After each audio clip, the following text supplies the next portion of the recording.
Welcome back to World War Live, everybody. I'm your host, Conrad Franz, here Tuesday, August 11th.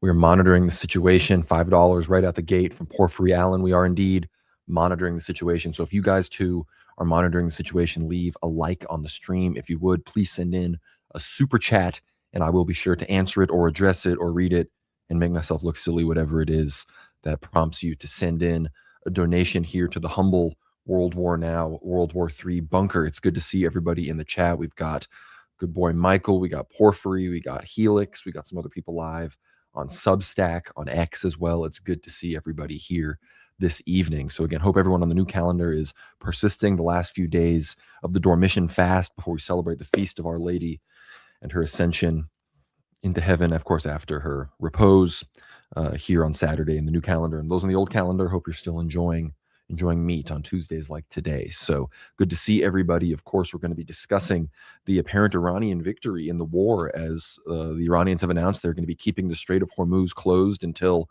Trump is out of office or other substantial concessions are made. They're calling for an end of the blockade, all of the sanctions to be taken off, the money that is owed to them, that the frozen funds that the United States has, need to all be returned. There have even been flights apparently from the UAE today that were clearly dropping off pallets of cash. So the Iranians are very much in the driver's seat. Deterrence is on their side. They are striking ships in the Persian Gulf with impunity. Their allies in Yemen, the Houthis, are striking ships in the Bab el-Mandeb with near impunity. And it's clear that the Americans and Israel is standing by, but the Americans are desperately hoping that Iran will just reopen the straits, and perhaps the economic pressure, they will cave under the blockade. But it seems that no such thing is coming. So we're going to be discussing this. The stream, of course, is titled "Iran Defeats USA," and as of now, it seems that that is what has happened. And Trump will either get so frustrated by that reality that he goes full Zog, full Israel, and strikes Iran, the World War II level strikes that he had been mentioning in the past few weeks, or we will have, again, maybe the Iranians will allow America to somehow save face, to not call it a defeat, but it will be a strategic defeat, with American withdrawing from its bases in Iraq, Kuwait, Bahrain. Maybe they'll keep something in Qatar with the CENTCOM headquarters. Of course, that's been cleared out as well. Who knows? But generally speaking, at least 3 countries are probably going to be entirely cleared out of U.S. bases in the aftermath of all of this. Of course, that was facilitated by the Iranians' debasification in all shapes and forms. So thank you all so much for tuning in. Any and all super chats are accepted. That's how we answer questions, interact with the audience here on the show. But before we dive in to the rest of the World War III analysis, I have to encourage everybody to check out worldwarnow.co. That's right, the Substack, the home base that is World War Now. Get behind the paywall and listen to all of our incredible Ether Hour episodes. The most recent Ether Hour from the previous week with our good friend Jose Nino, all about the Spain situation, Morocco, Israel's involvement, and of course Marco Rubio's New Monroe Doctrine pursuant towards Cuba, Nicaragua, Venezuela, the other countries. Really, really great episode with him. Of course, this week's World War Now is really, really good. Dimitri and I go deep on the situation with the Yemenis in Saudi Arabia, and how, of course, the Iranians have again retaken the initiative in the war against Trump, as he is too cowardly to actually stick by his word. But of course, once you get behind the paywall at worldwarnow.co, you become a monthly or a yearly, save a little money by becoming a yearly supporter. You, of course, get access to the full Ether Hour suite. That is right. All these episodes, the full versions are available, of course, 30 minutes or so free, but the full version's available, again, in full for all paid subscribers, including our recent episodes with Jose Nino and Christopher from the Holy Wisdom channel, our recent very popular conversation with Father Peter Here's about how to prepare for a calamity in World War III, conversation with Dr. David Patrick Harry, our third part and our final part in our series about Rasputin, his life, his death, and his veneration. We make the case for the veneration of Rasputin, our episode with Maria Z about digital ID.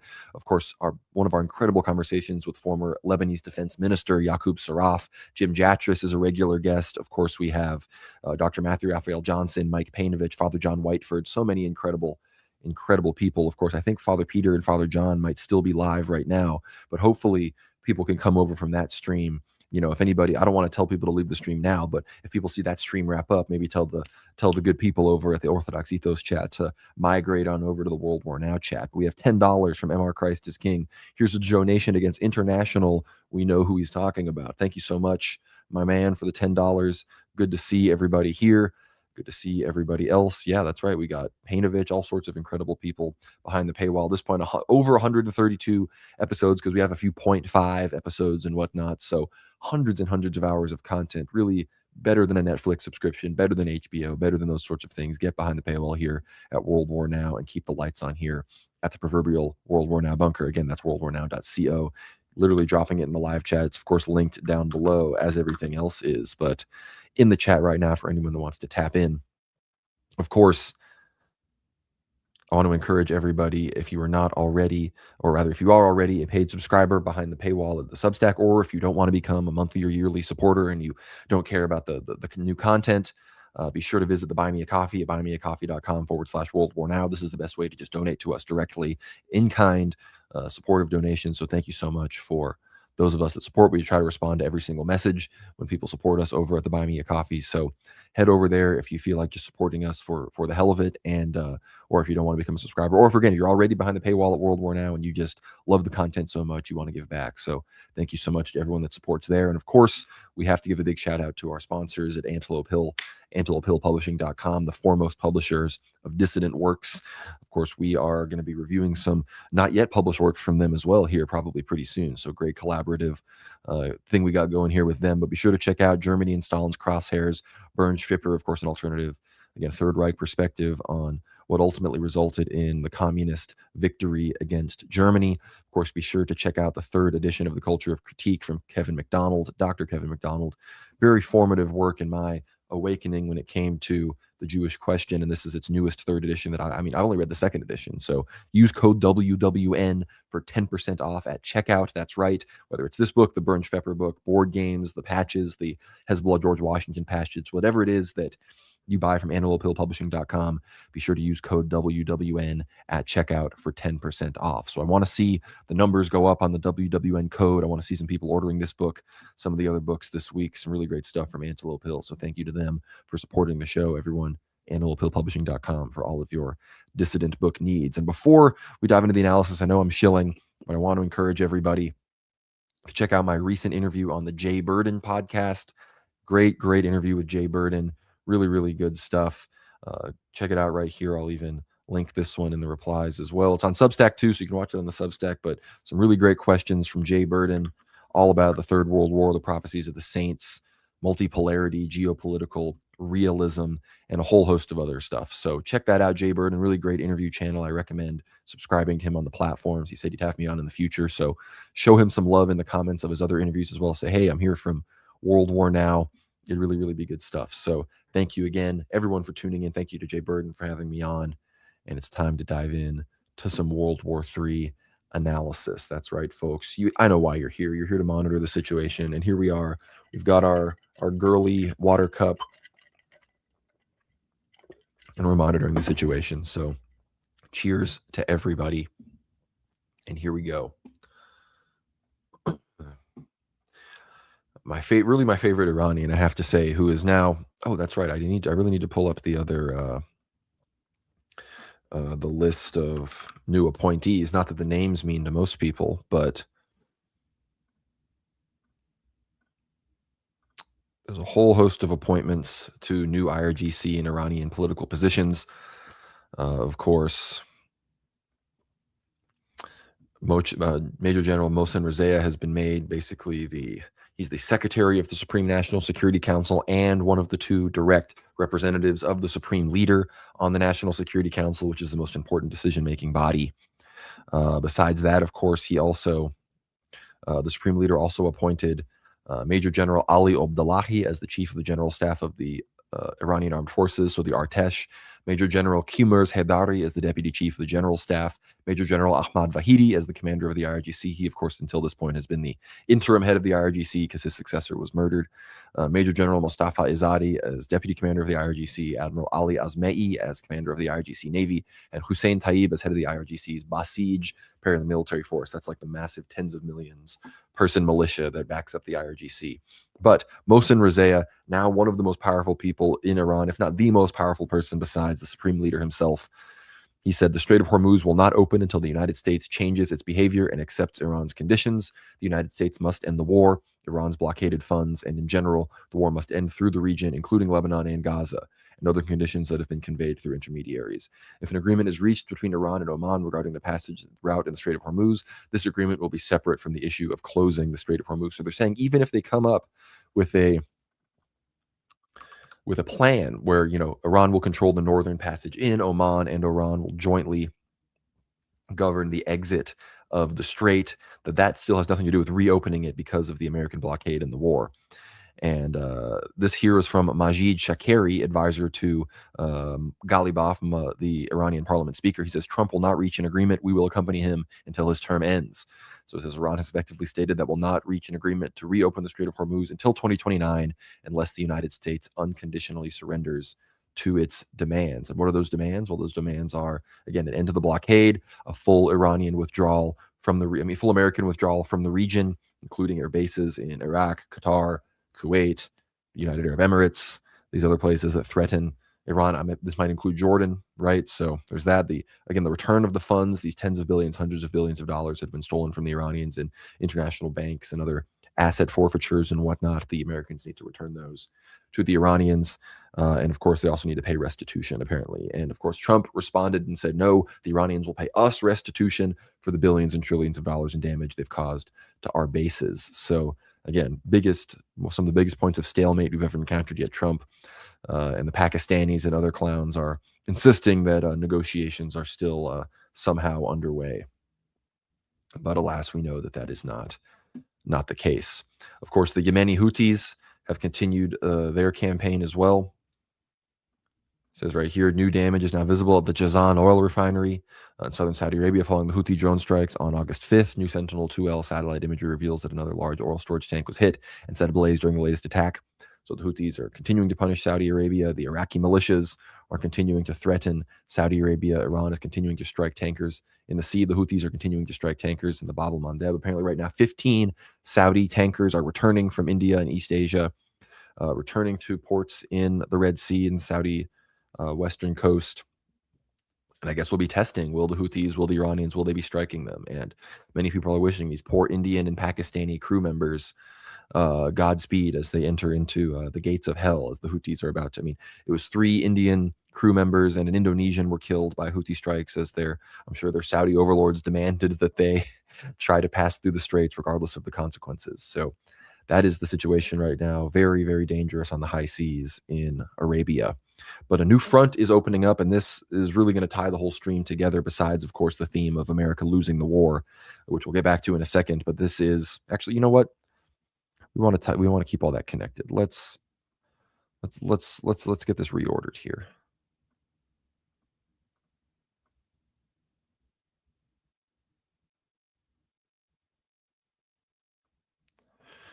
Here we go. Of course, the Americans, they saw this coming. We've basically seen Trump has been forced into this. You just don't talk about it. The media doesn't report on it. Maybe people will forget that the war is happening. But this is from a good friend of the show, Americanet's, one of the best commentators on this war, best monitors of the situation, I think, as we can say. It's called They Saw It Coming. It says how American military planners anticipated failure in Iran in mid-February 2026 before the U.S. military initiated the airstrikes that began Operation Epic Fury, the National Intelligence Council, an agency of the executive branch created to synthesize the analysis of the U.S.'s 18 intelligence agencies, submitted to the president a classified report detailing the prospects of an attack on Iran. This assessment, first reported on in the Washington Post and subsequently confirmed by the Associated Press, painted a grim picture. It concluded that an offensive operation launched by the U.S. military would be unlikely to dismantle the central pillars of the Iranian government. Assassinating Iranian Supreme Leader Ali Khamenei could backfire, resulting in the consolidation of Iranian military and political structures and the activation of emergency protocols the Iranians had been preparing for years. Iran's domestic opposition was unlikely to be able to seize power in such a scenario. A limited air campaign or even a protracted war stood a serious chance of failing to achieve regime change. The NIC report was the final warning in a decades-long documented history of U.S. military and intelligence planners predicting grim strategic outcomes in a war with Iran. Official analysis anticipated every major failure of a potential conflict, from the brutal arithmetic of interceptor production to the possibility that Iran might close the Strait of Hormuz. Given the clear historical record of American anticipation of these failures, it should now be asked why these warnings went largely ignored. If the Pentagon and intelligence community understood the bleak prospect for success in Iran, if their assessments anticipated debasification, munition shortages, the closure of Hormuz, the superiority of diplomacy, the difficulties with achieving air supremacy, and the unlikely prospect of regime change, how did they find themselves embarking on what was, by all available evidence, an unwinnable war? The answer to this question can be found in a series of leaks made shortly after the war began to the New York Times. In the lead up to the war, every assessment made by the Pentagon and U.S. intelligence apparatus was directly contradicted by competing assessments made by Israeli planners and presented directly to the Trump administration. Mossad chief David Barnea traveled to Washington in mid-January and delivered a comprehensive plan to assassinate the Iranian leadership and stir mass protests to accomplish regime change. The Israelis also presented a supporting plan to invade Iran with Kurdish proxy forces, but American strategists had already identified that the Kurds were too dispersed and disorganized to be used for this purpose, and doing so would strain relations with Turkey. Israeli Prime Minister Benjamin Netanyahu heavily lobbied the Trump administration to convince them the plan was achievable. Throughout this process, U.S. military and intelligence officials fought fiercely to convince the administration that the plan would fail, but were overruled. So, what does all this mean? It means that Israel ultimately has more power, more sway with the president, more decision-making capabilities than all of the American military base and advisory boards that we currently have. And it's obvious that Israel does not care about America losing face strategically in the world. They don't care America losing its, again, Roseanne Barr, all these people, what do they say? The moment that America decides to go against Israel, what do they say? They say, well, America will collapse. If they stop blessing Israel, what does the Bible say? And of course, this appeals to the evangelical Zionist Christians who, think that America is only blessed and prosperous because we have helped the Zionist entity. But of course, Jews believe that as well. Jews think, well, if America turns on us, then they should fall. And in a way, they want us to fall anyway, because even though America is their golem, just any kind of great, anything that was even remotely white or Christian, they want to see it destroyed. They want to use it, milk it for all it's worth, use it to fight their wars, kill everybody, and then move on, leave it humiliated. So that's the goal. $10 from Soaker City. Thanks for staying the course. Thank you for 10 Canadian. Keeping it, holding it down up in Canada, Patriot. I pity you people up there. I'm sure it's tough, but sorry, got a bit of mustache itchiness going on here. But I want to thank everyone for tuning into the stream here. But again, everyone subscribe to AmericaNets on Substack, on Twitter. Follow him. It's all very, very good stuff. But again, it's clear that even Dan Kane, head of the Joint Chiefs of Staff, many people within the Pentagon, basically, of course, Pete Hegseth was, somewhat behind this, obviously in favor. But the real story as well is that CENTCOM, of course, Central Command, which is basically just the Middle East area of responsibility for the United States military, Admiral Brad Cooper, the head of CENTCOM. Israel has deeply embedded CENTCOM for years. The Jews, they make sure that when the admiralty and in the generals who's rising through the ranks, that somebody, they just make sure most of them are pro-Israel, first of all, and that there's never a possibility of somebody that it's not just about being pro or anti-Israel. It's, will you just immediately do whatever the Israeli government says when it comes to foreign policy? Will you reiterate this to the president? Will you make sure that Israel always maintains its strategic advantage, and that basically the outlook of Central Command is the defense and support of Israeli military political goals? They make sure that people that are behind those ideas and will act in that way always rise through the ranks at places like CENTCOM. And that's why CENTCOM can experience a near 80% shortage in their munitions, and they're not even whining and complaining about it. They're going to be pushing forward, still trying to get us involved in all these wars. So as far as we can tell, again, based on right now, Trump's only options are basically complete surrender to Iran, an attempted, negotiated partial surrender to Iran to save face that will still be mostly a total surrender, or head into the great unknown and see if an attempted land operation on the islands or the coast, see if something from the Kurds, see if something else can be enacted, right? We just had the Turkey, Saudi Arabia, Pakistan Defense Pact. People need to be sure to listen to episode 176, the latest episode of World War Now, at worldwarnow.co, or here on the YouTube channel. Check that out to hear us discuss the new Middle East Defense Treaty, the new security apparatus taking over in the region as Saudi Arabia, Turkey, and Pakistan. Again, NATO, Turkey, nuclear Pakistan, weak Islamic central Saudi Arabia that has been very much destroyed and dismantled and is continually being destroyed and dismantled by Iran and its proxies. And that's another thing. Like, how was Iran able to achieve this victory? It was expertly wielding obviously missile and drone warfare, but the axis of resistance Prophecies itself. The situation, of course, now, I mean, it shows you how the force posture has completely changed. America, we used, for, we do the war, then we'd negotiate, then we do strike for a week, we do a strike for 2 weeks and stop. And essentially, we were always on the offensive because our force was so much more, exponentially stronger than the Iranian defensive capabilities. Of course, we can sanction them. We have the ability to strike the proxies, all these sorts of things. But the Iranians recognize that our tolerance, the American domestic tolerance for this war, for lives lost, for economic damage coming out of it is extremely low, whereas the Iranian population have rallied around the flag, the new supreme leader. Again, no one can claim that the leaders of Iran right now aren't in the same boat as the people.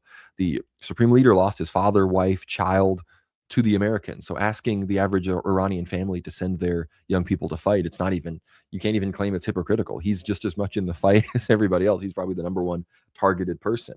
So they have a reason to fight. They're rallying around. The hardliners are winning. Mohsen Rezaian, hardline IRGC, aggressive, wants to achieve maximalist goals for Iran, wants to destroy Israel, wants to punish the United States, drive them out of the region. He is in the driver's seat right now of Iranian military policy, and they were able to achieve this because Israel talks about decapitating the octopus. They've tried to do this because it's a very, very complex web they've created here. They have strategic allies that are, in most cases, not even, in Yemen, they are the most powerful political force that controls Sana'a. They really are effectively a state actor. But in Iraq and in Lebanon with Hezbollah, these are sub-state actors that have so much weaponry and so much built-in social trust that they're able to act as these major forces against America and Israel. And you have the Houthis who have closed the Bab el-Mandeb Straits. They've brought Saudi energy capabilities to its knees. They keep putting the pressure on. America's not even doing anything, and Saudi Arabia is being punished because they participated in the war and they struck the Yemeni airport. The consequences that America has been trying to prevent are not strikes on the American homeland. That's not happening. They've been trying to prevent the strikes on Saudi Aramco, UAE production, Qatari LNG, Kuwaiti production, Bahraini production, all of these places. They've been trying to prevent the destruction of those from happening by in Libyan National Army occupied territory. That is, of course, Khalifa Haftar, the Benghazi-based faction in war-torn Libya. It says this is the third day the refinery has been attacked. So again, we don't know exactly who is orchestrating these. And of course, I mentioned the Iranian strategy. They also, of course, have the Iraqi militias who are capable to strike Kuwait, Saudi Arabia, Kurdish forces in Iraq. And all of this is happening. It allows the Iranians to completely, I guess we lost some frames, but it allowed the Iranians to completely, with impunity, strike their actual, the threat to their land border, which is the Kurds, as we discussed. And if the Kurds were already too dispersed in January 2026, then now after they've been pummeled day after day after day by the IRGC and the Iranians in Iraqi Kurdistan, there's no way that any kind of Kurdish operation is in play at this point. Moving on with the Libya stuff, which is the new front that is kind of emerging as America is already on the back foot with the Houthis really pushing pedal to the metal and the Iranians keeping the strait closed. Now they have to worry about Libya. It says here, an unidentified drone struck and punctured a naphtha storage tank in Libya's Zawiya oil refinery earlier today, triggering a massive fire at the facility. Located 40 kilometers west of Tripoli, Zawiya is Libya's largest refinery with a processing capability of around 120,000 barrels per day. A total of 4 drones crashed into the Zawiya oil refinery in the last 2 days, forcing the refinery to halt all operations. A culprit behind these attacks was not identified by warlord Khalifa Haftar's Libyan National Army, based in Benghazi, but it's unlikely that the rival government of national unity, based in Tripoli, would be responsible, as it would be a major escalation, and the LNA is much stronger than the GNU. However, since this is happening, I believe the LNA has openly blamed the GNU for these strikes. It says the other possible culprits are Iranian-backed terrorist cells, which want to deepen the global oil crisis and put pressure on the U.S. And EU to capitulate in regards to Hormuz, or Ukrainian intelligence, which has been known to operate drone bases in GNU territory from which they attacked Russian oil tankers in the Mediterranean. Haftar and the LNA have received backing from Russia during the second phase of the Libyan civil war. So this is going to get really complicated. So those of you that haven't been tuning into the show for a long time, you probably are, it's going to be a little hard to keep up. So tap in, put on your monitoring the situation, or turn the switch on your monitoring situation, brain chip, and get ready to tap in, because those who have been watching the show for a long time probably know where I'm going with this. But as you read there at the very end, who's responsible for this, right? It's the two force factions that are battling it out in Libya. They've been actually trying to come to terms. The U.S. and Turkey have been trying to ameliorate between these two factions. The Russians, of course, historically support Haftar who are viewed more as the successors to the Gaddafi government. They are more powerful. They control more territory in Libya and historically have been supported by Russia, by Putin when the whole Benghazi situation went down. These are the people that were, more in league with the Russians. And of course, the Russians have been unable to help them quite as much with everything going on in Syria, with everything going on in Ukraine, sort of fell by the wayside. So, of course, the Turkish backed faction, Erdogan had been, and other forces, the Turkish foreign minister had been traveling to Libya to try to get this to work. America had been trying to get along with this, basically try to get Russia out of the picture, make sure that just Turkey and the US are the main factions controlling whatever new government emerges in Libya, which again is a big oil producer, is the major hub for North African migration into Europe. We discussed that in our episode with Jose Nino, so check that out on Ether Hour. But what did it say here? It said, who was responsible for this? Of course, it could be, we have more, again, it's been like 5+ attacks on here. It could be pro-Iranian groups that are trying to increase the pressure on the world oil market, get Libyan production taken offline. I mean, just deepen the crisis with the American make America have to release more from their strategic reserve, make Asia. I mean, look, Japan, South Korea, they're pressuring America to be done with this war. The idea that America would escalate this, the only party that is able to withstand this and wants this is Israel. So the Iranians are making it clear that, the whole world wants you to stop killing us. You're only going to go to war for Israel. They're making this extremely clear. However, they also talk about the Ukrainian groups, which again, Russian shadow fleets have come under drone strikes from Libyan shores from Ukrainian forces.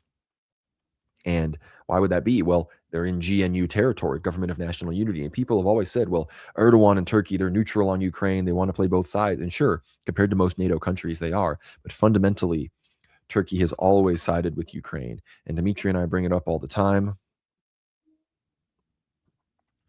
Oh, man, I'm trying to find this. There was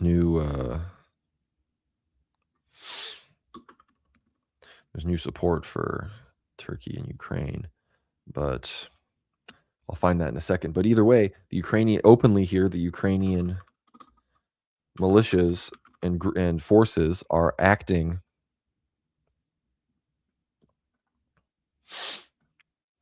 they're allowing the Ukrainian operators to operate here, to strike Russian shadow tankers and to, again, keep pressure on the Russian oil exports and prevent Russia from bringing in money. And I saw something recently where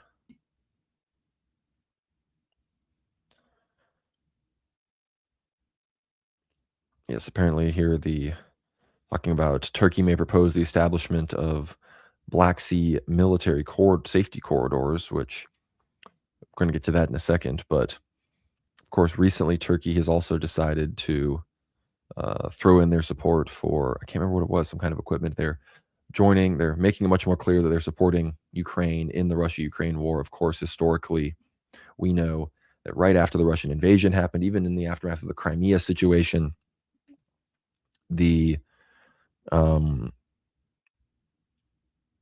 Turks released statements saying we're against the Russian occupation of Crimea. The Russians historically genocided the Tatars, the historic Tatar population. It should be part of Ukraine and all this other stuff. So civilizationally, Turkey is fundamentally in favor of Ukraine and keeping Russia at bay on the Black Sea, because if Russia doesn't take the Ukrainian coast, then Turkey is the undisputed master of the Black Sea, because they, of course, control the Bosphorus and Dardanelles Straits.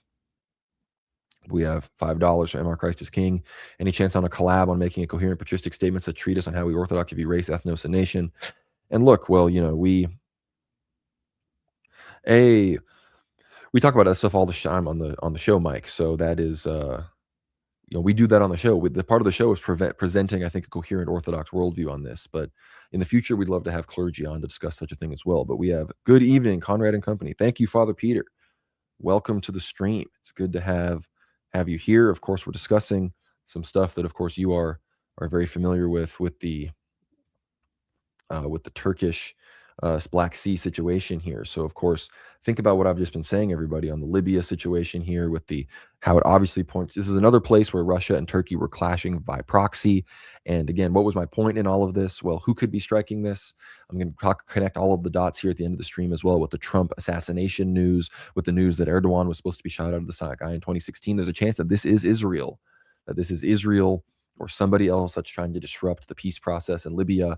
They're going to reignite fighting between the Government of National Unity and the Libyan National Army. And what would this precipitate? This could precipitate potentially Erdogan needs to come to Libya to figure something out. Something goes down, and next thing you know, Erdogan is shot down out of the sky returning from Libya, like many of these elders have talked about. And of course, we have more and more Israeli intelligence about assassination attempts against Trump. So we're going to be tying those dots together here in a second. But when it comes to Turkey and the Black Sea, big news. And of course, one of the main prophecies everyone knows we talk about is the closure of the Bosphorus and Dardanelles Straits to the Russians, which we know will precede the Russian assault on Turkey and eventually the taking of Constantinople. And of course, I mean, just the very intro to this stream is a World War Now patriot, potentially even you, standing over, monitoring the situation, watching Hagia Sophia and its dastardly minarets and waiting patiently for those straits to close, for things to go down as the saints have foretold. So it says here, this is from Geopolitics Prime on the world, of course, reposted to the World War Now Telegram, which you can all follow at World War Now Telly. It says here, Turkey's quiet Black Sea shipping squeeze. What if it becomes permanent? The Turkish authority responsible for the monitoring and management of heavy commercial cargoes through the Bosphorus and Dardanelles has reportedly started restricting the passage of vessels bound to and from Russian-Ukrainian ports. So you heard it here first. Russian and Ukrainian ships are beginning to be restricted through the Bosphorus and Dardanelles Straits. It's great time to have Father Peter in chat. It says sources told Bloomberg and the Directorate General of Coastal Safety has implemented de facto restrictions by halting the issuance of transit permits or deliberately dragging out the review of applications. Ships bound for Turkish, Bulgarian, Romanian, and Georgian ports are being allowed to proceed as normal. The restrictions come in the wake of a series of drone attacks on Turkish flag and owned vessels, plus the targeting of Russian compressor stations linked to Turkstream and Blue Stream gas pipeline infrastructure. Up to 10 crew members have been killed and 7 injured in the last month. The restrictions stretch the limits of Turkey's legal authority under the 1936 Montreux Convention, which guarantees absolute freedom of navigation for commercial vessels. If they become permanent, that opens the door for other countries in command of natural or man-made maritime passages doing the same. Egypt, the Panama Canal, Spain, Iran, Yemen, Indonesia, Malaysia, Singapore, Chile, of course, talking about the Strait of Hormuz with Iran, Spain, Strait of Gibraltar, Yemen, Bab el-Mandeb Straits, Indonesia, Malaysia, and Singapore, the Straits of Malacca. In Chile, of course, they're talking about the Mandela, down the Horn there. In South Africa, obviously, the Cape of Good Hope. And Russia, the strategic passages in the Bering Sea up in the Arctic that they control, as well as some of the things they have going on in the North Sea. Just so everyone knows, I know my geography and I know each strait that is being referenced here, if you weren't already impressed.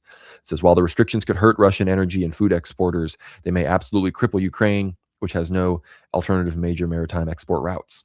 Kazakh crude exports, 80% of which pass through the Caspian Pipeline Consortium terminal at Novorossiysk, may also be severely affected. There are no viable large-scale alternatives. A block on Russian energy exports will exacerbate the global energy crisis caused by the Iran war, pummeling net importers, especially if his shipping restrictions are complemented by a shutdown of Turkey-bound natural gas exports, which besides Turkey also feed much of southeastern Europe. The Black Sea region accounts for up to 20% of global grain exports, 60% of sunflower oil exports, and 15% or more of global mineral fertilizer exports. Unless costly alternative overland routes are found, entire regions and subcontinents from North Africa to the Middle East could plunge into economic and political crises. So this is what the elders are talking about, that we, in many ways, are still weeks away potentially from major shortages, whether it's food when it comes to grain, whether it is mineral and fertilizers that grow the food, from shortages from exports from Ukraine on the Black Sea. Again, sunflower oil exports, 60% apparently coming from the Black Sea. Sorry, seed oil enjoyers, but it's time to get on the no seed oil just by sheer necessity at this point. So really crazy stuff. Again, Bosphorus and Dardanelles Straits, one of the most important things to watch when it comes to the prophetic timeline. Father Peter in the chat said, indeed, this is a sign, but I suspect it will still take some time before Erdogan is out and the conflict reaches the point where war commences. But things are not going back. I very much agree. And again, Erdogan he's an old man. The idea that, Erdogan, we could wake up tomorrow and Erdogan has passed away. So we really are, I think, in the any day now sort of phase of things. $5 from Andrew Palamas, shekels for the cause, through the prayers of our righteous Athenai fathers and the Panagia, Lord Jesus Christ, have mercy on us. Thank you, Andrew, for your support. Great to have you in the chat. Always good seeing you in the audience. And of course, further news regarding the Strait. It says Turkey is restricting commercial ship traffic into the Black Sea, according to people familiar with the matter, following growing concern from the government after an uptick in Russian and Ukrainian attacks on vessels in the area. The Directorate General of Coastal Safety has told multiple ships bound for Russia's Novorossiysk, a key oil and grain export hub, that it isn't currently issuing transit permits for such voyages or needs more time to review applications via the Dardanelles Straits, the people said. This is from Bloomberg. So it begins. $5. Pray for the cataconic force of Erdogan. True. You can always pray for Erdogan. It's if you know, as far as besides your personal repentance, what's something you can do to delay these signs? You can pray for Erdogan. But at the end of the day, Erdogan will be taken when the Lord deems it is time for him to be taken, just like all of us, right? So food for thought for sure. But to me, things are all shaping up that way with everything going on in Libya, especially. It's very obvious that both the Israelis are disrupting things, and regardless of who is behind any individual action, attack, pipeline, or refinery being blown up, things are undoubtedly the course of history, the arc of history is bending towards the saints, as we like to say here on World War Now. So grateful to have you all with us here. And, a bit of a white pill, of course, we did talk about. Again, the war is not over, but as far as we can tell, it seems the Iranians have perhaps won. And if things are to switch over to the Turkish front, it's better to do it with an intact, powerful Iran as opposed to a disrupted, chaotic, collapsed state of 90 million people with ballistic missiles and high-level defense systems and weapons that is now becoming like a Syria or a Somalia or a Libya. That is a worst-case scenario that only benefits the Jews that live and operate the Zionist entity and seek to expand it towards the purpose, of course, of Antichrist. But John Podhoretz and the Commentary Mag crew, they've lamented the Iran war. We lost the war. John Podhoretz, probably the most odious American Jewish Zionist scum. We have, speaking of praying for Erdogan, but we have a comment here from Father Peter. I know of an abbot on Athos who prays for Erdogan, who he actually considers a pro-Greek ruler, all things considered. He can't outright help, but he could have done much more against Greece. And this is true. And of course, we talk about this on the show. Actually, if you watch my interview with Jay Burden, I even discussed this. And, Erdogan is in many ways we talk about this actually, for those that don't know, upcoming Ether Hour this week, released on Thursday. Ubi Petrus, Denny from Ubi Petrus. We also talk about the Turkey situation a bit because he was fluent in Turkish at one point, and we good show. But it's true, apparently abbots on Mount Athos are praying for Erdogan, who, again, the Ottoman Empire was never the true Roman Empire, but the Sultanate of Rum, they claim these things in some way, shape, or form. Erdogan is acting as a sort of restrainer, as Jonathan said, of the Antichrist in whatever way that God has sort of miraculously allowed that to be. But of course, or that some speculate that Erdogan has Christian roots and is personally very favorable, and after him, we know it will all unravel. I believe it's very true. And again, ethnically speaking, Erdogan is really more of a Greek Georgian than he is much of an actual Central Asian, like someone from Kyrgyzstan or Turkmenistan or these places that the red apple, as it were, that as the prophecies say, according to St. Paisios, a third of the Turks will retreat back into the red apple. So thank you so much for your wisdom in the chat, Father Peter.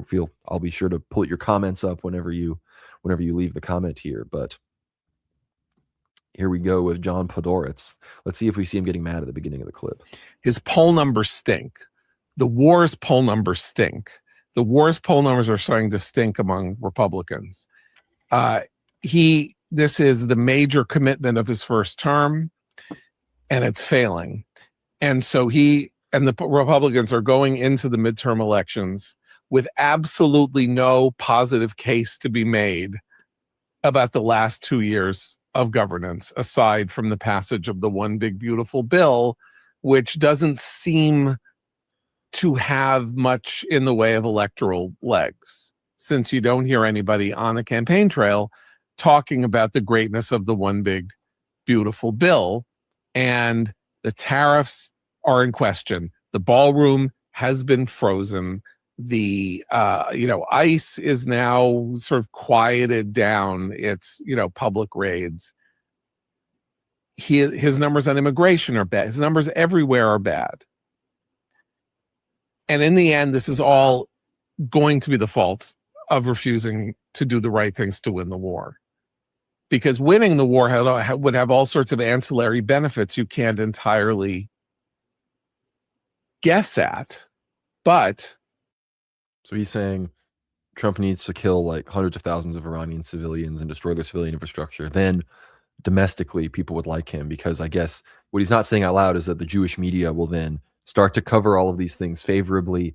Then the favorability ratings will change. And of course, John Podhoretz, I'm sure he doesn't know anyone in the news business. He would know, because he's one of the guys that makes the calls, and it's like, Barry at CBS, start hyping Trump. I mean, they're already doing that at CBS, but they call some of these other Jews that are more willing to be critical even of the war, and they're like, look, hype Trump up, get him back up to 40-45%. He's our guy. He went to war for Zion. So Zion Don, we gotta, they're willing to help people out, and they want to keep the people that can help them in power. So that's what he's saying here. Surge of national pride, a sense that, a country's monstrous regime has been ended, and that the people there have been liberated from its horrible yoke, even if you don't quite know what's going to come next.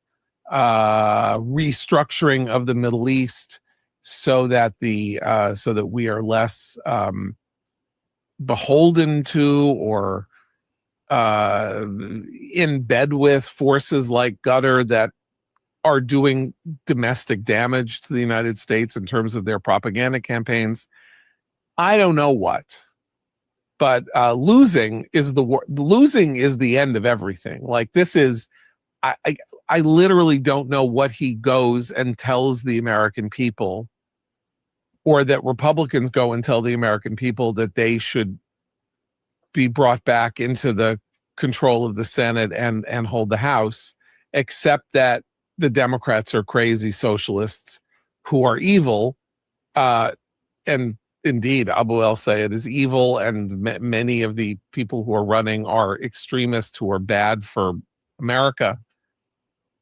But that's not a case for the Republicans. And right now, the Democratic candidate for Senate in Texas is in the lead. Multiple polls. He has. Yeah, James Tallarico. We can't let that happen. I understand I'm voting for Republicans, but if you're in Texas, you gotta come out and vote for Ken Paxton. Of course, he's lamenting that not only does he really care about Trump's approval rating regarding the war, no, he hates Donald Trump. But what he is lamenting is that Israel is not going to get what they want, which is complete, total collapse of Iran into a failed state, terroristic state, where Israel can bring up new terrorist proxies, new ISIS groups, and they can generally just keep the Persian people down from being this head of this octopus that operates the axis of resistance against Zionist regional hegemony and the expansion of greater Israel. And one of those expansions, of course, is towards the north in Lebanon, where the powerful Iranian allied Hezbollah continues to prevent Israel from realizing that greater Israel goal, which they constantly draw maps of here. You can see here, future of Israel-Lebanon talks in doubt after annexation map, grave demands. U.S. brokered Israel-Lebanon talks are already adjourned for the month of August, but as the war continues, various controversies raised doubts over whether it would be worth coming back to the table in September, and indeed if Israel is taking these matters seriously. The last round of controversies started Friday, with the Israeli Foreign Ministry publishing a map on social media aiming to downplay child malnutrition in the Gaza Strip. The map rather conspicuously made Lebanon substantially smaller than it actually is, and added quite a bit of Lebanon south to Israel. Israel deleted the map and claimed it was an error. The Lebanese government is reportedly investigating, but notably hasn't made any public comments regarding the matter. Hezbollah isn't being so quiet about it. Of course, here's the map. They're claiming for some reason only 1.3% of children in Gaza are experiencing child malnutrition. That's just such an egregious lie that it could only come out of the mouths of like a Jew. But then you, of course, have Lebanon also claiming 1.3% child malnutrition, which meanwhile you've got Syria and Jordan and these other countries with the spooky, scary non-green colors to meant to show you how bad they are. But look, that's not Lebanon. Lebanon's already a tiny country, but this is like maybe 2/3 of Lebanon. You've taken like an entire third of Lebanon down here. This is, I don't even think this is the Litani River. I'm pretty sure this is the Zatoun River, and the Litani River somewhere down here. You've taken a massive chunk of Lebanon. And what, like, say this was an error. How is it an error? It's not like the image got compressed to make the borders new. You have this image. This is you guys use this image in operations. This is, I guess, in theory, you see southern Lebanon coming under your control sooner than even Gaza. So you have this new map of greater Israel right here. But it goes on. Rather, Hezbollah issued a statement calling on Lebanon to halt direct talks over the map, accusing the Israelis of incorporating occupied Lebanon into their territory in an effort to impose new realities on the situation. Yeah, I mean, would people in America accept Trump meeting with Putin if Putin came to Alaska with a giant map that showed Alaska as Russian? Of course not. But apparently Joseph Ayoun and the Lebanese people, unlike the chaotic, crazy, war-obsessed Hezbollah, they think they can keep negotiating with people that casually are just using maps that show that half of your country belongs to them. Just despicable. It says, adding more confusion to the already struggling negotiations, Israel reportedly also raised the prospect of a civilian prisoner exchange, which would allow Lebanon to recover the civilians Israel has captured so far over the course of the war. In return, they want the Lebanese government to exhume remains of Lebanese Jews and send them to Israel. Historically, Lebanon had a rather substantial Jewish community, and both Beirut and Sidon have historic Jewish cemeteries. The expectation that they'd be dug up and their bodies given to the Israeli state was previously never broached and reportedly bewildered the Lebanese negotiating team. In return, Israel would only retain those captives they're confident are Hezbollah, and since they were presumably captured in occupied southern Lebanon, there's nothing to prevent Israel from simply recapturing them on their return, while Lebanon's cemeteries clearly have finite numbers of people to exchange for them. This proposal further raises questions about Israel's seriousness in the talks, as Israel is reportedly refusing to discuss withdrawing from Lebanon or even halting attacks on Lebanon, but is now transitioning the talks to minutiae regarding centuries-old cemeteries. Yeah, classic Jewish chutzpah. They continue to advance on the ground. They strike all across Tyre and southern Lebanon. And again, it makes it very clear, the foreign ministry, it's all about expanding greater Israel. That's what matters here.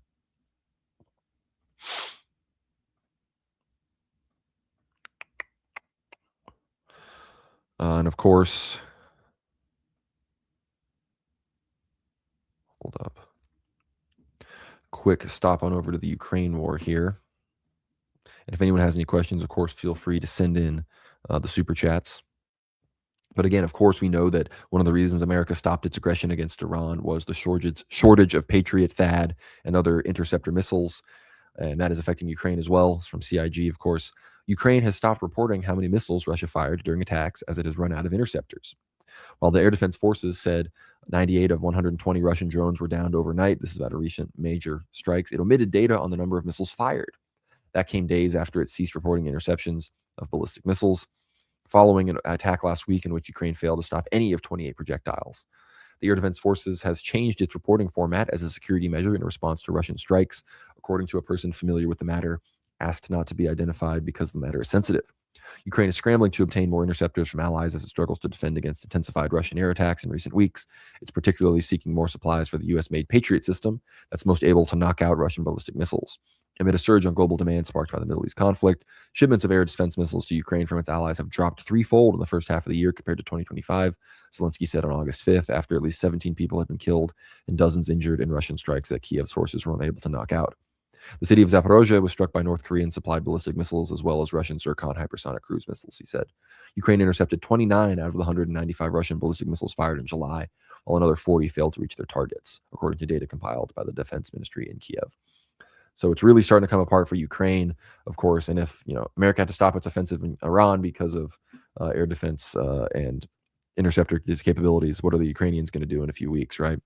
That's the question. So World War III in general is where it's not in a victorious mode for Zog. Look, 2023, Ukrainian counteroffensive. There are times in the history of World War now when we've been covering the Third World War that Zog seemed to be more in the driver's seat. And August, specifically here, mid-August 2026, is not one of those times. Ukraine is out of interceptors. Iran basically won the war in the Persian Gulf. And China's strategic reserve is a whole lot more topped up than ours here in the United States, which is at the lowest point in its existence, which of course is 1983 when Ronald Reagan started the Strategic Petroleum Reserve. So thinking about all of that, of course, I maybe should have read this earlier, but thinking about the prophecies, we were just talking about praying for Erdogan and what comes next. There's a reason this is in the spotlight, because ultimately Erdogan's fall is one of the next signs, as many of the previous signs regarding the strikes on Iran's nuclear capabilities, the situation in Gaza, and others have already been fulfilled. This is from Holy Wisdom. I read many other reports about this in major newspapers, so I just found this was the best summary. Be sure to subscribe and support Christopher over at the Holy Wisdom, incredible friend of the show.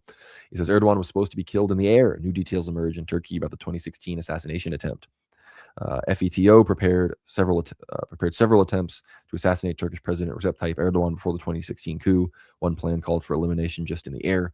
This is reported by RBC Ukraine with reference to the Turkish mass media Turkey Gazettes. The suicide squad was waiting on the night of the coup. Shortly before the coup attempt, Turkish President Recep Tayyip Erdogan was scheduled to attend military exercises, according to a security source. However, a number of suspicious activities were noted, and his program was canceled.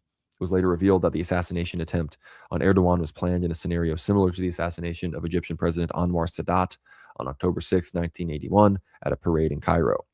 The FETO organization was behind the conspiracy, the publication reports. They deployed a kind of suicide squad in the area. The organization was structured in such a way that regardless of whether this unit achieves its goal or not, they cannot be captured alive, the source said. After the incident, a number of changes took place in the army ranks. Bullet marks after FETO members attacked the hotel where the president is staying are still visible. Erdogan was to be executed right in the air. Retired Brigadier General Ibrahim Buyukbash said that FETO decided to shoot down Erdogan's plane in the air. FETO considered the presence of our president to be the biggest obstacle. All plans were made to eliminate it. The coup council also prepared a scenario for this. One of the most important parts of the air operation in Dalaman was a plane belonging to a foreign airline, which was kept at the airport. According to him, the conspirators were counting on a helicopter that was supposed to pick up the president directly from the hotel. If the helicopters could pick him up from the hotel, Erdogan would be put on that plane and executed in the air. Moreover, they would slander our president within the lie that he was fleeing kilograms of gold and millions of dollars and died in a clash with security forces, the statement said. The former cyber defense commander of Turkey's Ministry of National Defense called Erdogan's departure from the hotel a few minutes before the arrival of the killer groups, an event that changed the course of history. So again, Elder Theodore Agiofarangides, who gave the prophecy about the fall of Erdogan coming around the same time as the strikes by the U.S. and Israel on the Persian nuclear sites, he reposed in 2016. And of course, 2016 was when a lot of this occurred. And Father Peter just brought up the people praying for Erdogan, the Athonite elders. And it's clear that those prayers in 2016, at least, were somewhat answered. I mean, we've got another decade, basically, before I think a lot of this was apparently supposed to go down under the, according to the vision of these saints. So, sorry, the aglet on my pants here came off. The strike, I mean, again, 2016, this was supposed to go down. There was that coup attempt in 2016 that failed. And Erdogan, again, he still lives, despite being the sleepy old man that he is. And why is this so relevant besides just it's coming next according to the saints? Well, just in the past week, we've gotten more details about the apparent supposed Iranian assassination attempt that Trump survived in Turkey. It says here in Ankara, Trump boarded the old Air Force One jumbo jet in view of television cameras. He was secretly shuttled minutes later to a smaller plane, an Air Force C-32A, via an airport catering truck typically used to load meals and other supplies pre-flight, according to the U.S. official and corroborating material reviewed by the Post. That made Air Force One so here's what happened. It doesn't say this right here, but of course there's a new Air Force One plane that Trump was supposed to fly on that was gifted to Trump from Qatar. The old Air Force One flight that he originally flew on was standing by. They announced there was a threat against Trump's life. Credible threat, we think. We're going to switch planes. So they switched to Air Force, the original Air Force One. But while that was happening, he got on the plane on the camera, and we're going to show a video here. It was a bluff, supposedly. It was a secret to get Trump onto this airplane beverage cart that you can see right here and get him onto a smaller plane that wasn't identified as Air Force One at all. So it says here footage of President Trump hidden inside a food and beverage cart, secretly moving from Air Force One to another plane. And you see the media, the journalists were on Air Force One, thinking Trump was on with them to talk to them. In theory, the idea being that this plane was going to get shot out of the sky by Iranians or Iranian proxies, thinking it was Trump. And I guess the media would have all died because they clearly didn't get the warning. Of course, says while President Trump boarded the old Air Force One jumbo jet in view of the television cameras, blah, blah, blah. That's which is crazy. And again, you wonder, why was this broadcast? Like, if this was really such a terrifying operation where he almost died and had to move him in a cart, why would they even broadcast this? Shouldn't this be like operational? Shouldn't there be OPSEC that just no one should have ever known that this even happened? And you realize, no, this is all about seeding an idea. And of course, Erdogan, we just the past few weeks got more details about the 2016 assassination attempt. And just this week, we got more details from just a few weeks ago about this attempt at Trump assassination. Why is all of this coming out right now? And of course, the parallels are fascinating because I think despite the fact that it was the FEPO, in many ways, Israel is going to be the ones that are behind the assassination of Erdogan. They openly want to take him out. They've They unilaterally struck Qatar, Hamas headquarters. Hamas headquarters are now in Turkey. So Israel has all sorts of pretext and has acted in the past in even more aggressive ways than striking Turkey directly. Now, taking out Erdogan, a major NATO head of state, that would be bold even for Israel. But of course, we've discussed in previous episodes, previous World War Lives, recent World War Nows, I discussed the new Greek, Turkish deals in the Mediterranean and the Aegean. Israeli companies and Greek military will be making these deals, this new, basically expanding the Iron Dome system, protecting Israel, protecting them against Turkish aggression. They're utilizing Greek animosity towards Turkey regarding Cyprus, regarding the Aegean, the islands, to, of course, bolster their alliance and basically surround Turkey with Israeli military offensive and defensive capabilities. So the idea, again, we discussed everything going on in Libya, how Israel is potentially disrupting things there, the Russia versus Turkey situation in Libya, how the factions are clashing, and how, again, many of the prophecies say, whether it's from Syria or from Libya, Erdogan will be returning from one of these places, which are both, again, heavily involved with Turkish diplomacy and Turkish international worldwide sort of ideas for their influence. Flying back from one of these places, he's to be shot down, likely by the Israelis. And of course, the Israelis are in Syria, so they could shoot him down there. And just recently, the IDF and the Israeli Air Forces and the Greeks have had joint drills on Crete. They'll undoubtedly be deploying many of these air defense capabilities to Crete. So imagine Israeli, Greek, oh, they shoot down Erdogan, and then Turkey blames the Greeks. Turkey's allowed to invade the Greek islands, as the prophecies say. Israel still remains unharmed. Kemalists take power, and Erdogan and his people, who are a regional threat to Israeli hegemony, are no longer in power.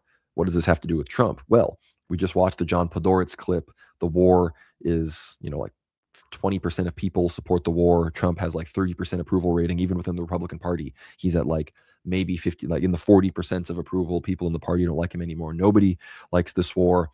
Even the rich donors in America, so if you're not an Israeli Jew, you do not support the war in Iran. It's terrible for the worldwide economy. Recessionary tendencies are creeping in. People are very mad about the economy, and when gas prices go, it's going to be over. Nobody's going to be supporting Trump anymore. So how do the Israelis get Trump to do this when he's facing so much domestic pressure to end the war and it's unpopular? How do we change people's minds? How do you get people to support the U.S. military going all out? Well, you kill President Trump, right?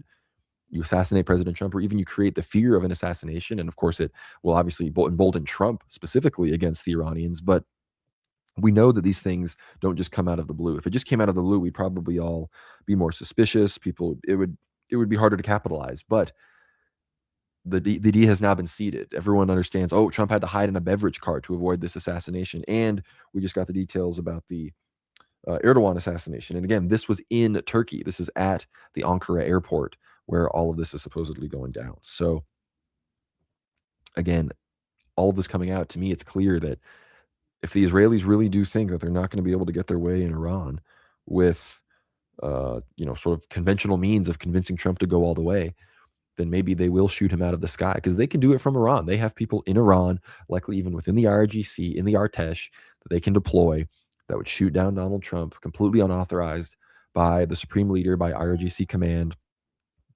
by anything. And it could happen, and it would just completely, again, just like the lack of Erdogan assassination in 2016 altered the course of history, this will alter the course of history. So I think that's why we need to watch out. That's why we need to always remain vigilant, because, again, the Jews, Israel, they're always going to be one step ahead of us as far as being the music makers go. And that's why the prophecies of the saints, to me, are the only thing that, again, in many ways, the Jews are trying to make sure certain prophecies are not fulfilled, right? They're trying to make sure that the 80-year destruction of Israel does not happen. So they're desperately trying to expand greater Israel as much as possible. But in classic story, as then the Jews, of course, being alienated from Western civilization and not truly part of the Christian race, they are unaware, I guess, perhaps, of this classic trope in which, in trying to prevent the prophecy from being fulfilled, you actually bring about the prophecy itself. The prophecy is in fact fulfilled in the most poetic and cosmically satisfying way, because in attempting to prevent it from being fulfilled, you actually made it happen. In theory, potentially, that if you had just done nothing and it definitely repented, perhaps the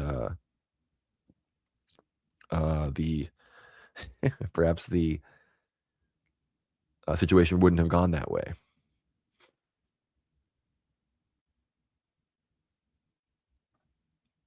Don't tell me what to do, Adrian. That's my perspective on that. But any more super chats, we are happy to take them, send them in. We would love to answer your questions before we get into some EthnoGuessr. But I think this was a good stream. I think that connecting the Erdogan and the Trump assassinations and attempts and these things is very fascinating. And again, the Libya connection is very real. Nobody else is really covering Libya very much. So I think it's important for people to recognize that when it comes to Russia and Turkey, Libya is an extremely decisive front. America is going to be involved in there very heavily. And again, even some of the prophecies regarding Erdogan's fall have to do with Libya. So really, really interesting times that we live in. But you know what time it is, everybody. It's time to play some EthnoGuessr. Of course, we're still taking super chats and questions about the topics related to the stream. So don't think just because we're playing some games that we're not talking about World War III. But past 2 weeks, we've gotten top 1% and 2% respectively here on EthnoGuessr. So I hope everybody is here to tune in and is sure to help me make some guesses. So let's lock in. Oh boy. It's always some of this. It's always some of this. And it's, you know, it's here. Could this even be here? Someone says Sammy. I don't think these are Sammy. But I like what you're thinking. Jonathan Kelly should be able to help us on this. Phineas Deasy 7925. Thanks for the updates. It's important that we remember that if Trump is assassinated, it's definitely Zog. And in this situation, I very much agree. So thank you, Phineas, for the $5. People seem really convinced on Lapland and being like Sumi from the Finns, but I really don't think so. Like I'm more convinced of, I mean, this is like land bridge, potentially North America, Siberia. Jonathan Kelly says, I'm driving. Bro's driving, but still in the chat. Come on, bro. Just check it just real quick. Just glimpse the phenotype. Everyone's saying Sammy. I'm gonna go with it, but if it's wrong, all right. Lapid. Thank you, Patriots. I was not confident. This is what we do. Northern Lapid variety, somewhat closer to Siberian, possibly due to Samoyedic influence. All right. Thank you to the Patriots that tapped in on Sammy. All right. Oh boy.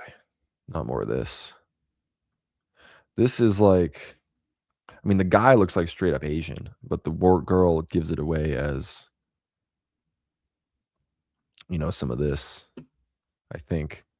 Unless these are, what do people think? I want to make sure that I'm not grossly missing something, because these people could be like straight up Asian.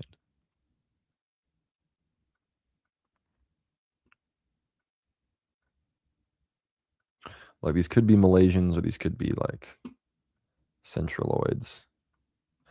Everyone seems to be more convinced that it's South America. Okay. North Amazonid. Cuba. Amazonid proper, dominant type of the rainforest north of the Amazon. So yeah, this is more like Venezuela, Guyana, Suriname.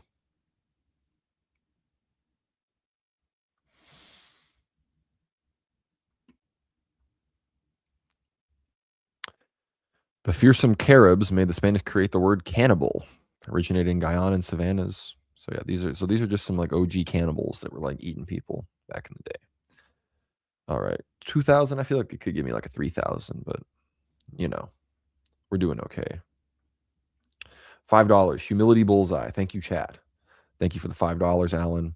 We will need you on some of these Oriental episodes. Okay.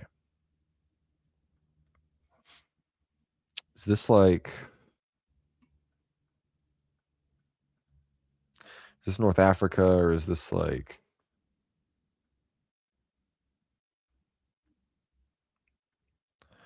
is this like this maybe? Like I'm almost thinking like Red Sea Arab or something.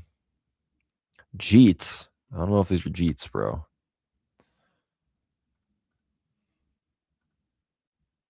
Like, I think these are more like Arabs. Someone's saying Iran, Pakistan. Like, you think these are Balochis? What is evidence they are Baloch? Why Baloch?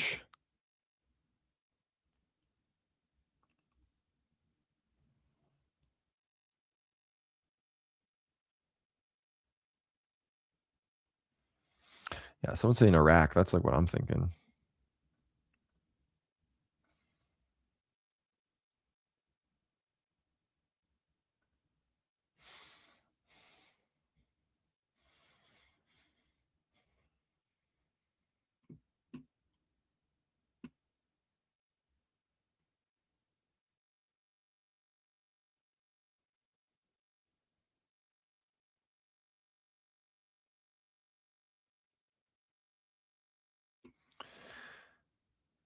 Yeah, I just realized that this. I didn't read Adrian's full comments. If you talk, just letting you know, Adrian, if you show true orthodoxy in the chat again, you're getting banned forever. So, just letting you know.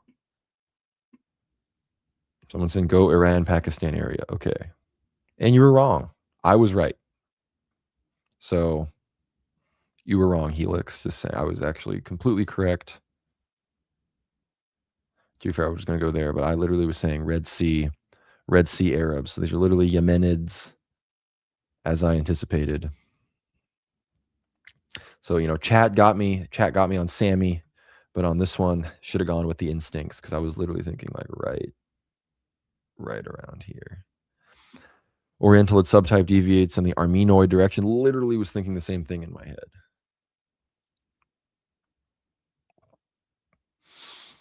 Orientalid subtype, blah, blah, blah. Yeah, UAE. Yeah, this would have been. These are like straight up Houthis. Like these are the Houthis right here. All right. Oh my gosh. Now this has to be like some of this. Like this has to be up here.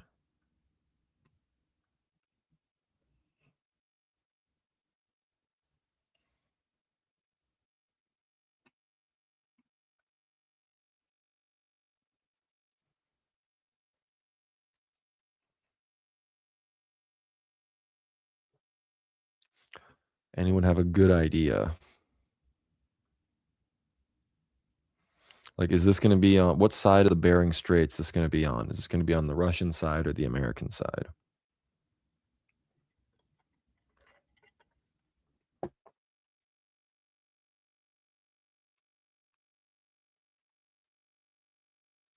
You know, look at the low sexual dimorphism here. You know, without the mustache, would you really even be able to tell?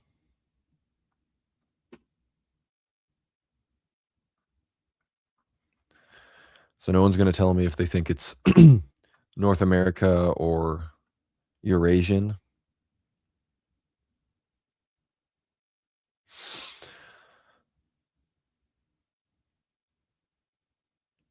Well, Adrian, this is not a liberal enlightenment chat. This is a monarchical chat. So we exercise top-down control here.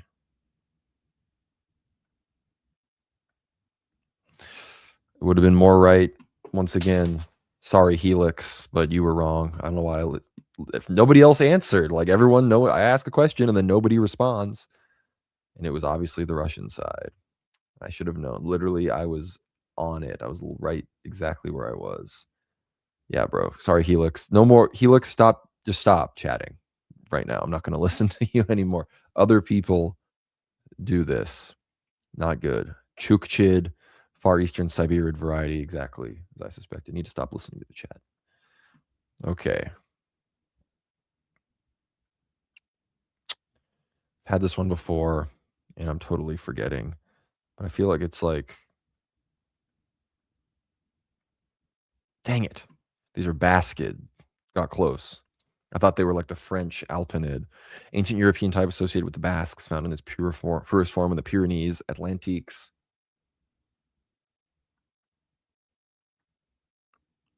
All right. Oh boy. I have no idea what this is. It's like Kazakh, Russia.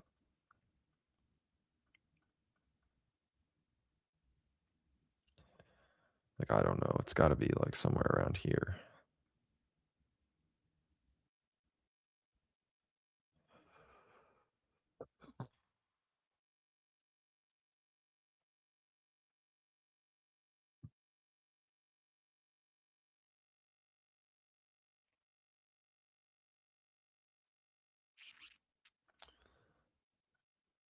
Boom. Uralid, West Siberian subtype, especially common in the basin of the Ob River among Khanty and Mansi people, sometimes in Altai and Khakassia due to the harsh Siberian climate. So, yeah. This type was never very numerous. Today, the indigenous groups are largely outnumbered by Russians. I mean, even this picture looks like they've mixed with the Russians. So, all right. Let's get that average up. Okay. Oh, this is hard. I don't know.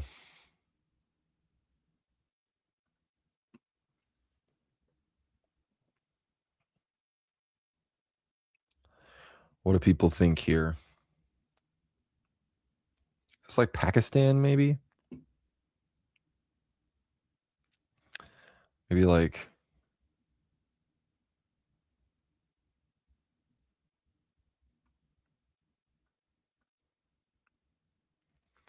sort of tempted to go like here.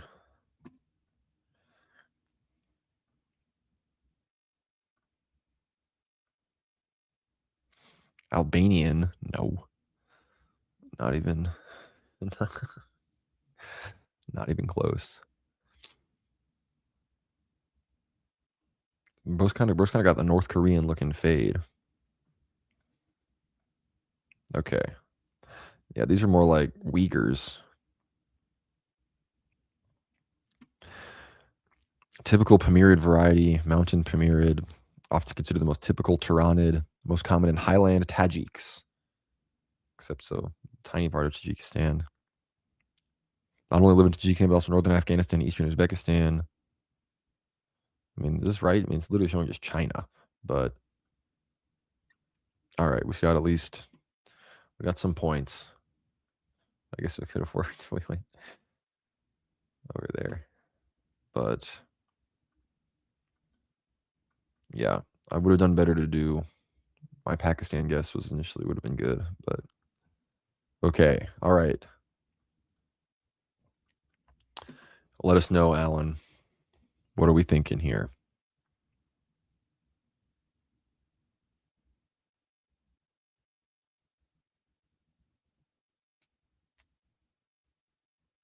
What are we looking at?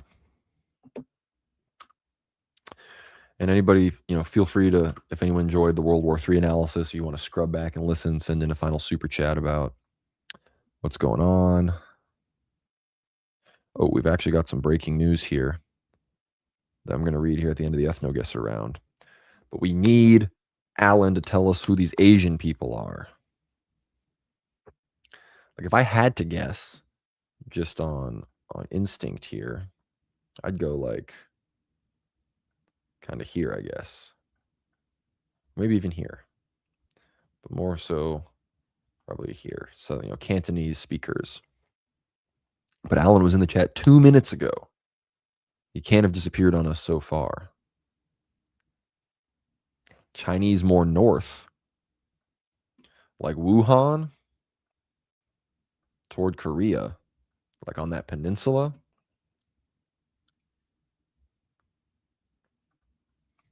Here or here?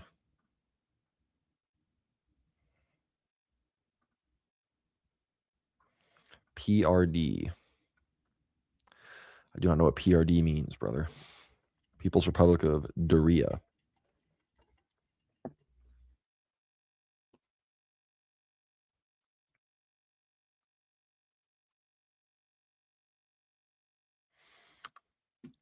I'm going to lock this in a sec, but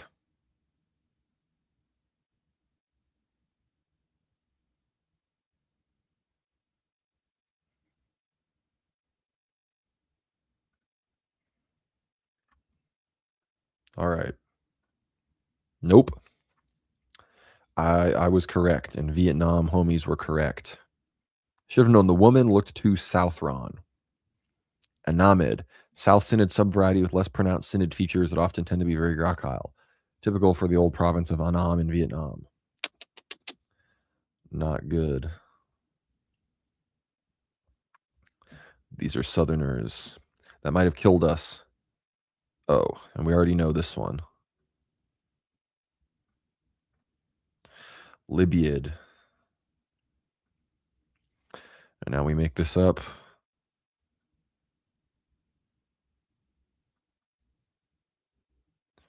I feel like this one is this like California again? J. Kelly. Tell me this is California or is this like here? Do I do here or like here?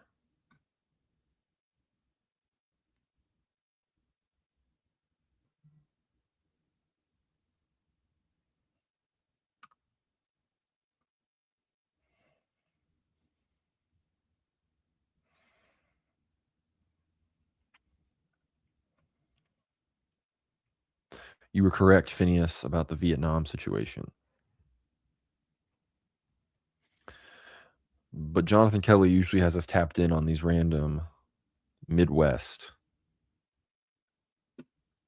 Boom. Top 5%. All right. Well, we got top 5%. Porphyry Allen, Southern Chinese reparations. Thank you, Patriot. These will be going directly to the reintegration, the fuller integration of Hong Kong into the Chinese system. Thank you. We have top 5%, not too bad at all. Average score of 36.58. So it really could have been worse. Some good guesses. Thank you to the chat for tapping me in on Lapland on the Sumi. So the chat did redeem itself in some capacity. $5 gloating reparations. Thank you, Phineas. Patriot for the $5. It's been a great stream. Father Peter appeared. We broke down some, I don't think you're going to get a breakdown of the prophecies, Trump assassination, Erdogan assassination, how Israel, Greece are moving together. You're not really going to find that on any other live streams. So, send in your super chats if for no other reason than you appreciate this analysis that you're not going to find anywhere else. But speaking of that, a few updates here before we land the plane.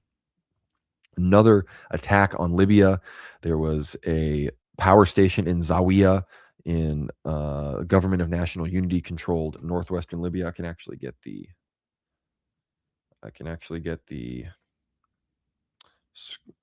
telegram showing here. Someone asks, will you have Cameron McGregor on sometime soon? Well, this week we have Ether Hour with Denny from Ubi Petrus, and next week after that, so not this coming Thursday, but next Thursday, you will be able to hear us talk to Cameron McGregor once again. Here's President Trump. We have total control over Strait of Hormuz. We own it. The Iranians tried to assassinate me, so I was transported in a food truck. Thank you, Blumph. So Trump verifying all of these things. You can see me reposting to that channel here. Of course, where was I? Here we go. And now the GNU, the Government of National Unity, based in Tripoli, which of course is the historic capital of Libya, says, someone asked sometime soon, just so you know, we've already had Cameron McGregor on at least 2 or 3 times as well. So if you like Cameron McGregor, we've talked to him before. He's a good friend of the show. It says, regardless of how horrendous the violence in Zawiya has been these past 3 years, the city is not a cluster of purely local enmities. Apparently the GNU wants to pacify the city of 250,000. Zawiya's energy complex, refinery, export terminal, power plant, and its illicit economy routes are a nationwide consequence. Every faction of any weight inside Zawiya maintains close ties to other factions across the rest of Libya.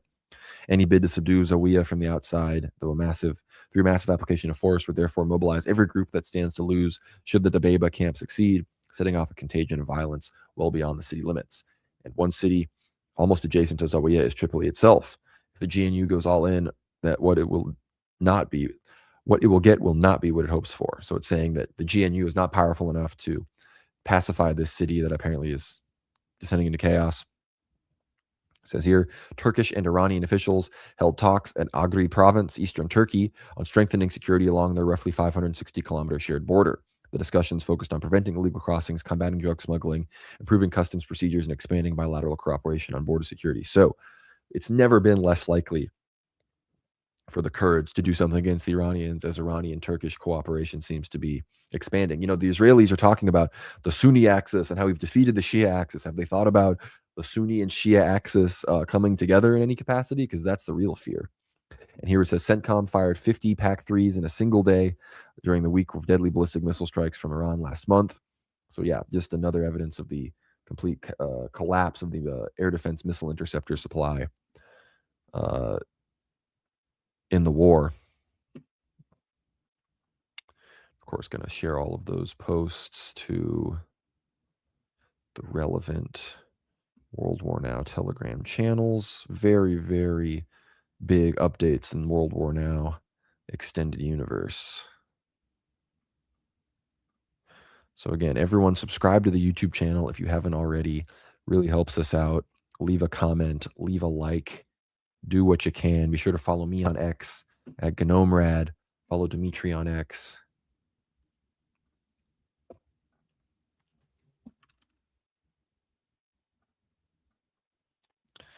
Pull all this up.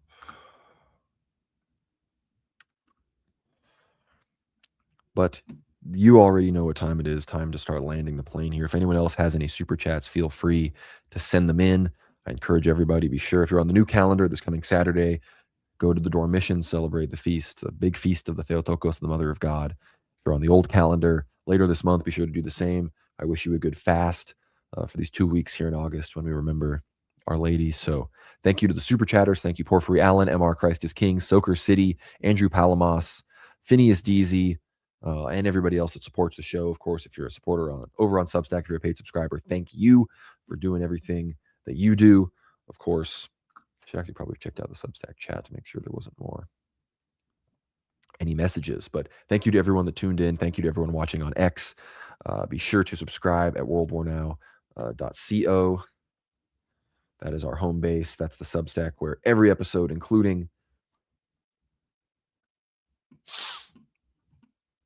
these free episodes, are available first and foremost. They're not available. No, they're not available on the YouTube or the other platforms for at least a day before they're available exclusively on the Substack. So check out the latest episode of World War Now. Check out the Ether Hour with Jose Nino. Check out the full Ether Hour tab right here to see all of what you get access to once you become a paid World War Now subscriber for a very small fee every month, or an even smaller fee per month if you decide to become a yearly subscriber and pay us the $70 or so. It takes $75 to become a yearly supporter. So check all of that out. Be sure to also watch my recent interview with Jay Burden, and of course, subscribe to, of course, the World War Now YouTube channel as well, which you can find right here. Subscribe there, help us out. Of course, this is where the live stream lives, where all sorts of other things occur. Go to the Buy Me a Coffee. If you go to buymeacoffee.com/World War Now, you can support us.